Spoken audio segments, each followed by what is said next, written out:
And we welcome you back in here to Newsmax Now. John Bachman, Miranda Kahn. We continue our live coverage today of the situation in Baltimore, that state under a state of emergency now in some places. Yeah, let's head there right now. The National Guard and Maryland State Police are on the ground right now as we speak. After all this violence erupted, New Jersey Governor Chris Christie says he's sending 150 state troopers to help. Their mission to keep things calm after last night's riots that you can see right there, where more than 200 people were arrested, many of them under the age of 18. Maryland's Governor Larry Hogan spoke a little while ago about the situation. The city is already safer than it was before, and we're going to continue to build that presence all day so that we don't have violence this evening. Governor Hogan says local police were overwhelmed because Baltimore's mayor waited for hours before calling the National Guard for help. You know, there's always going to be armchair quarterbacks that have never sat in my seat, that see things differently. But this isn't the first emergency that I've had to deal with. At least 15 buildings were burned last night during those riots, and more than a dozen police officers were injured. The other big story that we're following for you at this hour, the still skyrocketing death toll from that earthquake in Nepal. Let's turn our attention there right now.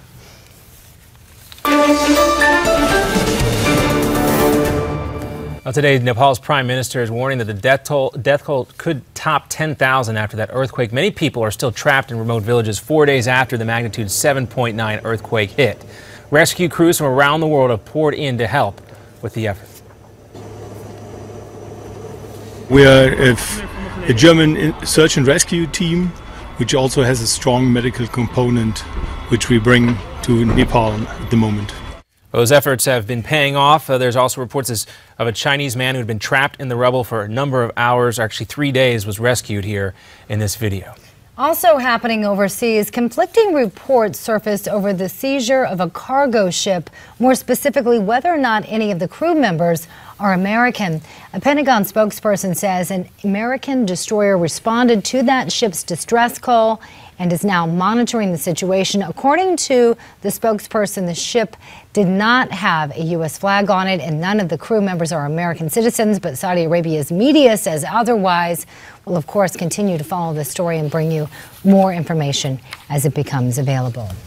A presidential candidate now says it was a mistake to topple Saddam Hussein. Speaking to a group of Jewish leaders in Brooklyn, Kentucky Senator Rand Paul says Hussein actually worked as a type of barrier against Iran. He says Iran's now twice as strong as it was before the Iraq War. Paul also said he considers Israel one of America's best friends in the world. However, he does believe foreign aid to Israel should eventually be phased out. Well, the NFL is voluntarily giving up its tax-exempt status. This comes after many complaints from lawmakers and critics of the league. Commissioner Roger Goodell says the league's tax-exempt status has been, quote, a distraction. He says all the money earned from licensing agreements, sponsorships, and ticket sales is still taxable and will stay that way. The Supreme Court listening to arguments today over same-sex marriage, people lining up for days for a chance to get inside the court and listen to the hearing.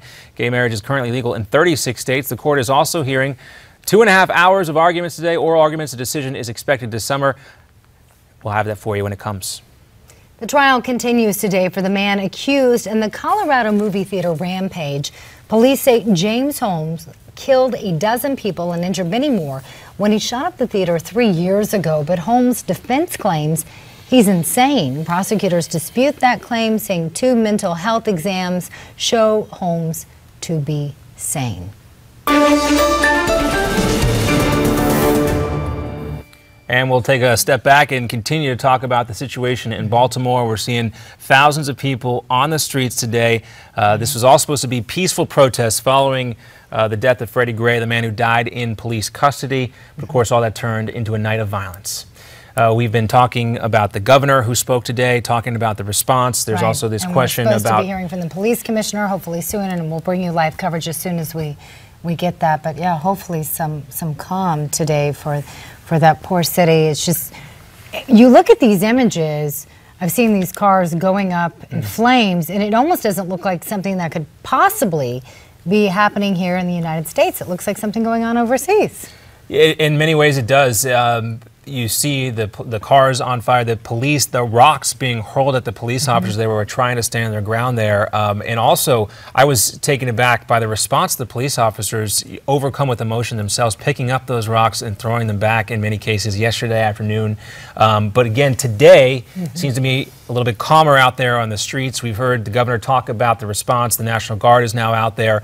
You mentioned this earlier. Declared a state of emergency. Earlier, Miranda, Governor Chris Christie of New Jersey has offered to send 150 state troopers down there to help keep the peace. And we know that other law enforcement officers are also moving in there to stop what took place last night. Yeah, 200 people arrested, more than a dozen injured. And what's scary to think is a lot of these incidents occurred with people that aren't even adults. These are kids, these are teenagers. A lot of kids. We've heard these reports as well of gangs, Bloods and Crips and other gangs in that area coming together to take out police. Maybe later on down the road there has been this tension simmering underneath the surface.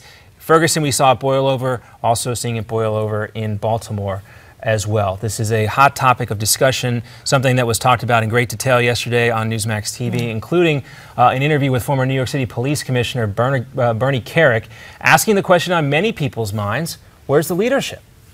Looking at this from the outside, and I don't have all the details they have, where's the governor? Where is the mayor? Where's the leadership? Because right now, we're not hearing from the leadership. The last time you heard from the leadership was that. And that's a problem. I think a very important entity that we're not seeing as well, just based on the pictures I've seen, were the police. In other words, the state police were on standby yesterday. We don't see them. There is a National Guard, last I checked, in Maryland, haven't been called in.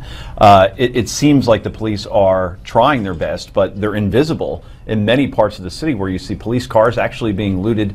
A CVS has been completely destroyed. And I guess my question is, Mr. Carrick, how do you overcome this situation? Is it a block by block kind of scenario? If you were commissioner of that police force right now, what would you do? Well, first and foremost, these aren't peaceful protests. They're not peaceful protests, so you have to respond to violence. It doesn't look like they have the resources to respond. The resources that I've seen so far are completely inadequate. There should be more. I just heard an announcement they called for 42 state troopers to respond. 42? They need about 200, 250. They don't have the resources in the street that they should have. I feel sorry for the cops. You've got 7 injured, 1 supposedly that's unresponsive. And those injuries are going to continue to rise if they continue to operate in the way they are. Bernie, when you see what appears to almost be a mismatch at this point, and they don't have the resources, and we probably have to assume by now Baltimore simply doesn't possess the resources, why is the governor being so slow to help beef those up? I mean, a couple of state police, that's not going to do it. That's what I was asking. Where is the governor?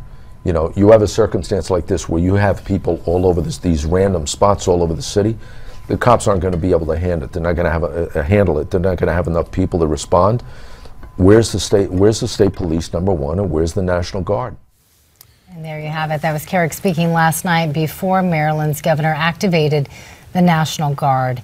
Bernie Carrick is also the author of the new best-selling memoir, From Jailer to Jail, and that's available on Amazon right now. And, as you heard during that interview, this was yesterday, but he said a few injuries, and we heard him say that those injuries could increase, and in fact, they did increase. And we heard that. It was the first question asked of Governor Larry Hogan today, trying to get some details about what his actual plan was before this all blew up on the streets last night. And he was very quick to defend himself. A lot of questions about the mayor, too, and whether or not these two are able to work together. Larry Hogan, basically brand new on the job, just elected to this office. A real test he's facing right now, and we're seeing that played on the street. But Bernie Carrick there, a guy who should know, guy ran the New York City Police Department, talking about a completely inadequate response when there was plenty of warning given.